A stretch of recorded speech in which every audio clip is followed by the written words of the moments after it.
Magandang hapon po mga ka-GT sa kalam at good day po sa inyong lahat. At ito po, siyempre, naisipan ko mag-bike ngayong hapon mga ka-GT. At yun, may mga nakita ko mga kamarites ko. Ayan po, nakita nyo naman po, ang gaganda ng post.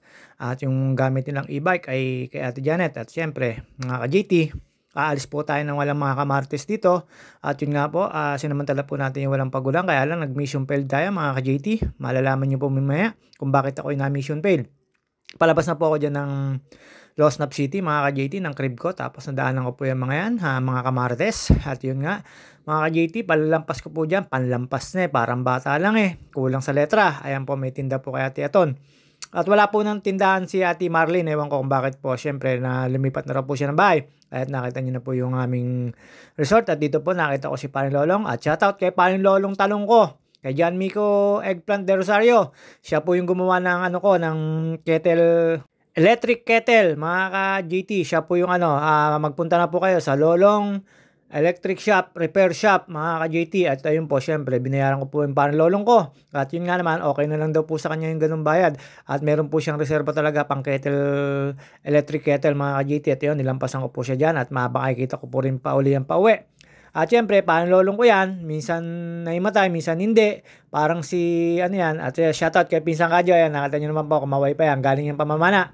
At siyempre, parang lolong ko, talagang iba naman yan. At yung paglampas ko po kay Pinsang Kadyo, dumiretso na po ako palabas, mga ka-GT. Wala po tayong mga kamartes, pero siyempre mamaya makikipagmarites tayo. Kasi po ay siyempre mga ka-GT, magmi-mission build po tayo. Kaya po na mission build yan, ay nung pauno ako, nararamdaman ko na kabyos o natalon ang chain ko sa Kags, mga ka-GT. Kaya hindi ko na po tinuloy yung pag-ride at bumalik na po ako. Pero nakapanik naman po ako hanggang dun sa may liguan, sa may Picard. At yan, siyempre po, tumabi po tayo. At meron pong umo-overtake at nagmamadali po ata. Mukhang nasa National Road. Barangay Road lang po to. At yun, Sinognog, shoutout sa'yo. At shoutout kay Mang Dan. Mang Dan, sana naman, break na naman kasi. Single na yun, baka naman pwede po. At ayan, dadaan po ako dun sa sinasabi ni Mang Dan na bahay na sabi niya sa akin na break na raw. Ayaw naman po ipakilala sa akin. Ang swerte ni Mang Dan. Nagseselos ako sa'yo, Mang Dan, dahil inaangkas mo lagi. Joke lang po. Lagi ko lang pong kabiruan si Mang Dan. Pagka po nakikita ko. At dyan po, lalampas po tayo ka ng Master Harris at kinasaning tindahan at resort na binabantay ni Master Harris at dire-diretso lang po tayo dyan. Medyo nakakaramdam po ako ng pag-ambon dyan. Siyempre mga ka-GT, ambon lang yan, JT sa kaalam tayo. At shoutout nga pala po sa mga taga Losnap City talaga at yung mga rider ng mababait na rider na papalit-palit ng JNT. Yung mga rider po na nagde-deliver po ng mga parcel. Wala naman po mga nareklamo, talaga naman po magagaling sila at wala pong at mabibilis din po mag-deliver. At minsan syempre yung mga ibang tao na hindi natin kakilala, na iiba apelyido, pero syempre may nakapag-asawa ng iba. At shoutout nga pala kay Edwin Inolba, kay Soiti Manalo.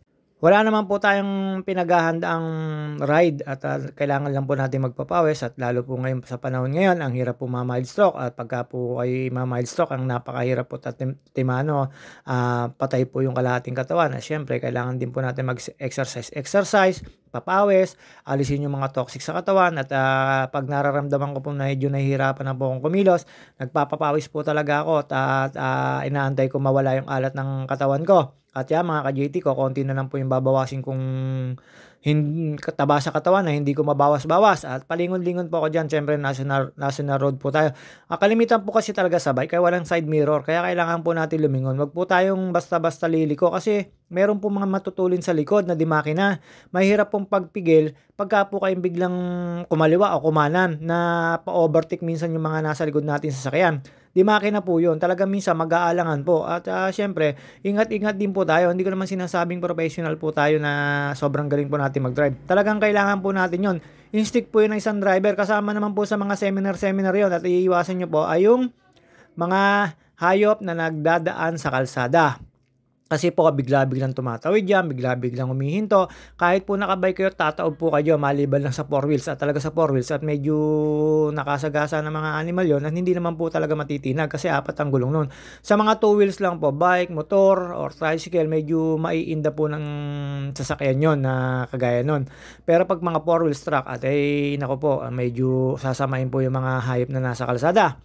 At dito po, hayop po yung mga aso, kagaya ng aso, pusa, o baka, basta ganun po. Ayan ang kalimitan mga pinag-aaksidente ng motor kasi syempre, ano po yung uma-advance ka na, nakakala mo hindi tatawid pero biglang tatawid. Yun dapat ang instinct mo na mag-minor ka na. Tsaka sa mga intersection, kailangan po natin mag-minor kahit sino pong sasakyan. Paano pa pong sasakyan niya, mag-minor po tayo. At tsaka iwasan po natin mga pampaserong jeep. Kasi ang pampaserong jeep, may napara, may nababa, lahat po yan siyempre sa kalsada po natin. Hindi naman po tayo kagaya sa ibang bansa. Ang kalsada po natin ay kung saan na lang po magbaba at magsakay. Wala po tayong point na dun sa kantong yun. Talagang kung saan ka nandun, pwede yung sumakay, pwedeng bumaba. Basta papara ka lang. Yun lang po yung pagkakaiba dito. Kaya medyo, siyempre, ingat tayo. Kagaya po niyan. Di ba? Nasa right lane sila. Kahit nasa right lane ka. Kasi sharing na lang. Pare-parehas naman pong sa government yung kalsada na yan. Una-unawa na lang. Wala naman tayong kagaya po natin na nagbabike lang. Hindi naman po tayo nagmamadali. Sila naman po yan. Ayan, kagaya po niya, biglang hihinto kahit walang placer. Unawain nyo na lang, tapos lingon na lang kayo sa likod bago overtake. Kasi sila, kailangan nila maghanap buhay. Baka boundaryhan tayo naman. Ako naman po, syempre, ewan ko kung tama po ako. Nagbabike at nagpapapawis lang din naman po tayo. At wala naman po tayong pinagmamadalian. At ayun nga po, mga ka-JT, sinama po ang ating bike. Medyo nararamdaman ko na dati na kumakadyos. At mga ka-JT, malapit na pong maitayo yung arko na boundary ng Calamba at Los Baños. At yun nga po na tumatalbog po yung chain kaya hindi po ako nakapagtuloy ng papunta sa favorite kong spot. Hindi po tuloy ako nakapag sightseeing at nakapag view. At bukas po ng umaga, alam na natin na ako'y pupunta kay The Great Mechanic, Lodi, Kuya Nene, Staminado. Pupuntahan ko po yung The Great Mechanic, si Kuya Nene. At nandun po sa Torres Bike Shop yun. Alam nyo na, papacheck up ko na uli at kung bakit tumatalbog yung chain pagka nasa mataas na. Pag dumating po sa 5, 6, 7, 8, 9, 10, 11 or 6, 7, 8, 9, 10, 11 na cambio, tumatalbog po lalo pagka maganit sa ahon. At dito po mga JT, pababa na lang po tayo dyan at medyo ilag-ilag po tayo sa mga nasa tagiliran nito. Ang dami ko pong nakikita mga bubog at stapler at ang hirap pong iwasan kasi po ang dami pong mga semento, yung mga buhangin, tapos mga, alam nyo na, mga nakakabuta sa gulong ng bike. Ang bike naman po kasi hindi naman kagaya ng iba na kailangan pong matibay na matibay. Basta ito po, yung sa bike ay tinatablang po ito ng malimit, stapler at kaya kawad mga GT. At ayan po mga JT dyan, may hindi ko pa po nararamdaman dyan na tumatalbog yung chain. JT, nung gumanit po yung pagpedal ko at medyo mataas-taas na at malapit na sa magnetic hills, doon ko po naramdaman kaya bigla po ako mapababa. Baka po kasi masira, hindi ko na po tinuloy yung aking pag-ride papuntang UP. Tinesting ko pa rin po papunta doon po sa ginagawang kalsada. Excuse me po, tao lang po. Papuntang ginagawang kalsada, doon po sa may dalawang kurba. Nung nagtumalbog na po uli yung chain, nag-decide na po ako lakadin pabalik at yun nga, mission failed tayo at nagmarites na lang po ako sa amin mga ka-GT. Hindi na po ako nagtagal dyan, makikita nyo po ako maglalakad dyan mga kasakalam dahil po ayun nga, tumatalbog, baka lalo pa lumala. At siyempre, dadalhin po natin yan sa The Great Mechanic na si Kuya Nene Staminado. Napakagaling po nun. Excuse me po, tandaan nyo po, magaling sa basketball si Kuya Nene, defensive player yun, body ko lumaro, tapos magaling sa 3-point shot, napapanood ko yun sa Barangay 3. Ang kasapi no, si Michael Mortis, mga ka-GT, sa mga taga Losnap City, kilala po si Michael Mortis, kahit wala na po sila dito sa bahay, magkapatid boy, yung Mortis na yun. Sa basketball po yun, sa larangan ng basketball, mga umabot po doon. Naging player po na isang company sa sasakyan yun. At yun mga ka-GT, ito, nung pagkalusong ko po, bumalik na lang po ako dito uli. Papunta uli ng Picard, pababa. Siyempre mga ka-GT. Pero pagdating naman po dun sa sa 9, hindi naman po siya natalbog. Tsaka doon sa 8, 9 pa, 11. Yun nga, 9 speed. Basta po, 11 speed po yung aking ginagamit na mountain bike. At yan lang po siyempre ang kaya natin. At yan lang din po yung ating pinanggagamit pag-ride. At yan, medyo matagal na po sa akin yan. Kaya love na love ko yan. Hindi po ako inano ng aksidente niya. Mabait po yung bike na yan. Kaya lagi ko pong alaga yan. At saka yan po yung nagpapasaya sa akin. Wala po tayong forever. Joke lang po mga ka-GT. Nagpapasaya po sa akin yan kasi lagi po akong pinagpapawisan dyan. At marami pong exercise akong na dyan. Lalo po sa mga katuhudan. Lalo po ngayon sa edad na nating to na medyo alam nyo na. Parating na tayo sa mga panahon at edad na kailangan na natin ng efficient oil at katingin ko, hindi, joke lang po. Ayan, pababa na po tayo diyan at sumampa na po ako sa bike. At yun nga po mga ka-GT, nakapag-decide ako na mag-marites na lang po sa Losnap City, sa aking sinilang baryo, sa aking sinilang bayan at pababa po ako diyan na mga ka-GT. Yan, hindi po siya na tumatalbog yung chain kasi palusong po. Pero pagka nakaramdam po ng ahon, lalo po pag nasa high gear ng cogs, medyo tumatalbog po, kaya nag-aalangan ako baka lalo po maaksidente, kaya nag-decide po ako, nag-mission failed, pauwi na po ulit tayo niyan. Pero pinawisan naman po ako diyan ng konti kahit papaano at naramdaman ko rin naman po yung alat ng aking katawan, lalo po yung pawis ko, kaya medyo nakapagbawas po tayo ng alat sa katawan. At sa lahat po na nagra-ride dito, ingat-ingat po tayo lalo po doon sa may parteng pagkalampas po ng basurahan ng Los Baños mga ka-GT. Yun po ay may ginagawa po doon lalo sa may pangalawang siko at hindi pa po siya nakakadaan ng parehasan. Laging single way lang po kasi po may mga parte na kalakalahati lang po ginagawa, pero napakabilis pong gumawa dito. Nakita nyo po yan, wala po isang taon yan. After po ng ay gawa na po agad.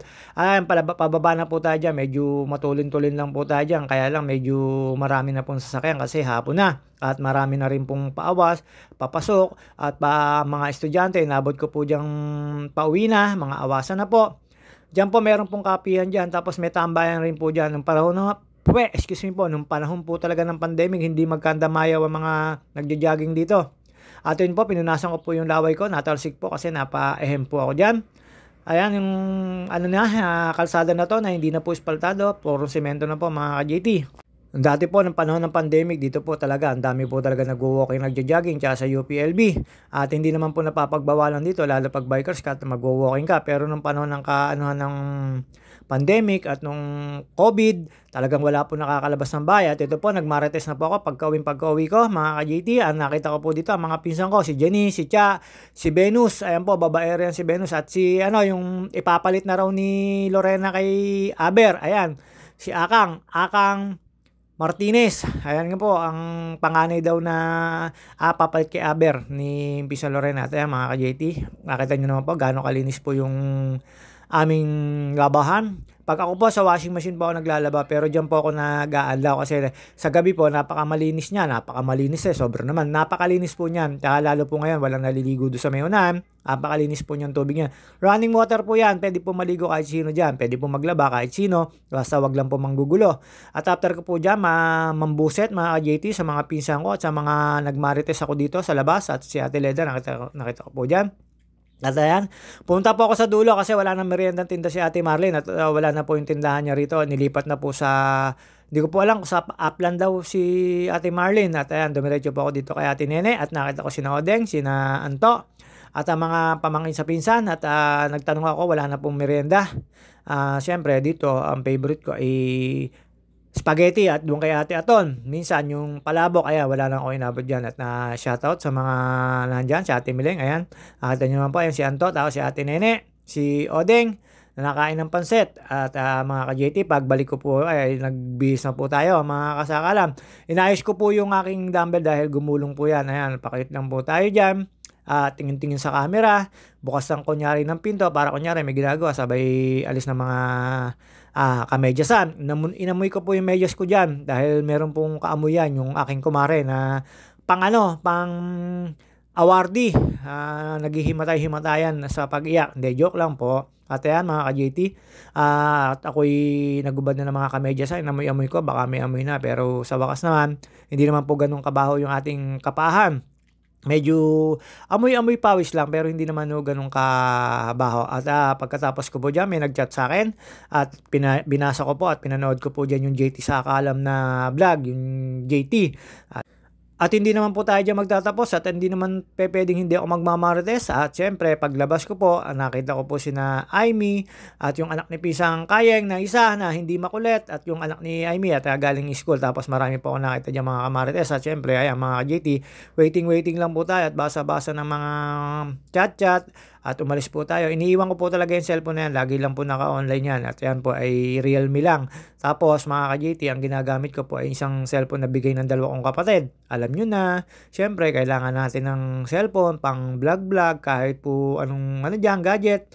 At gusto ko po makabili ng camera, Insta Camera 360, kaya lang walang budget. Kaya ang tini-360 ko na lang ay yung cellphone binili sa akin ng mga kapatid ko. At sana po pala rin at ako'y makaipon sa mga on-call driver ko, makabili po ako ng mga gadget na yun. At mga ka-JT, ayan po, pinapanood ko po dyan yung vlog ko, sarili kong vlog. At pagkatapos ko po dyan mag-BS, mag-alis ng aking mga nilalagay sa katawan. At ako'y lumabas na po at nagmarites na po ako. At ayun nga mga ka-JT, hindi po ako nagtagal sa pagmamarites. Wala po akong makamarites kasi medyo mainit pa at naramdaman ko nag-uulan. Bumili lang po ako dyan ng coffee kahit masaka hindi pa masyadong maano sa tiyan ko. Kaya ayan, kay Renzi, shoutout sa inyo. Yan po yung mga kapitbahay ko. Ayan, anak ni Ate Salet. Ito po mga ka-JT, palabas na po ako dyan. At pag pamamarites ko, nakita ko dyan si Aimee. Ayan na po si Aimee at saka yung anak ni Pisang Kayeng. Ayan, yung magtitsahin. At ayan, kumaway pa yan at nagtago. At pagkatapos po niyan, syempre, ang nantay ko po dyan, yung paring lolong ko. Shoutout nga pala kay paring lolong Talong. Meron po siyang repair shop. At ayan, bumili po ako dyan at binusit ko yung aking kumare. At paglabas ko po dyan at yung electric shop nga pala. Excuse me po. Sorry, tao lang po. Makikita nyo po, ayan, medyo makulimlim. Naantay ko pong umulan dyan. Tapos pumasok po ako. Bago ako pumasok, tumambay po muna ako sa labas. At nakita ko po dyan si Vincent, the Romy Attack. Ayan, nahihiya po siya.